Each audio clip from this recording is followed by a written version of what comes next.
यकीन करें आज तबसरा करने को दिल नहीं चाह रहा, इसलिए कि दिल टूट गया।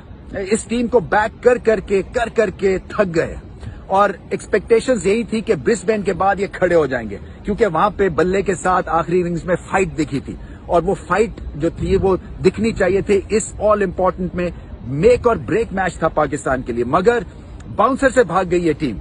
मासवाए बाबर आजम के हर किसी ने शॉट लेंथ के लिए वेट किया और टेक्निक का बेड़ा गर्क हो गया और आखिरी 40 मिनट में जहां दिल गुर्दे के साथ लड़ना था पिंक बॉल के खिलाफ, स्टार्क के खिलाफ, वहां पे मिडिल ऑर्डर तितर बितर हो गया, फुटवर्क जो है तितर बितर हो गया। बाउंसर से भाग के जो है वो इन्होंने प्लेट में विकेट्स दे दी ऑस्ट्रेलिया को। इससे पहले जब बॉलिंग की तो वार्नर ने जो हजामत की, एक रिदम क्रिएट किया और रिदम कोई नहीं तोड़ सके पाकिस्तानी बॉलर्स। मासवाए शाहिनशाह अफरीदी के किसी के पास इतनी ना हिम्मत थी, ना एहलियत थी, ना इतनी सोच और समझ थी कि वो वार्नर को रोक सके और बच्चों की तरह उन्होंने मारा इस बॉलिंग अटैक को। यासिर शाह 200 विकेट्स, लग रहा था कोई स्कूल बॉय बॉलिंग कर रहे हैं। दोनों तरफ बॉलिंग की उन्होंने और फ्लाइट करने की जरूरत है। यहां पे ब्रीज चलती है, ये यूएई कंडीशंस नहीं है जहां पे आप जोर से आके पिच को बॉल हिट करेंगे और वहां से रिएक्शन होगा, क्योंकि ये पाउडरी पिच नहीं है, ये बैटिंग सर्फेस है। यहां पे ब्रीज का यूज होता है और यहां पे फ्लाइट के साथ बॉल करने पड़ते हैं, मगर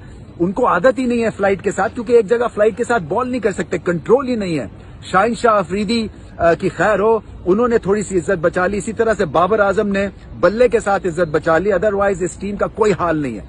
किसी वजह से फैंस यहां पे आ नहीं रही हैं। एक पाकिस्तान का झंडा आपको ना ब्रिस्बेन में देखा ना यहां पे देखा। उसकी वजह है फैंस जो है वो दिल बर्दाश्त हो गए। इस टीम से तवक्कुआत उन्होंने खत्म कर ली हैं और बहुत ही बुरे दिन आए हुए हैं और अब तो यही लग रहा है कि जैसे कि ये टेस्ट मैच भी 2-3 दिन में ही, बल्कि 3, कल तो बारिश है थोड़ी सी, तो शायद तीसरा दिन निकल जाए, मगर चांसेस पाकिस्तान के बहुत ही ब्लीक हैं।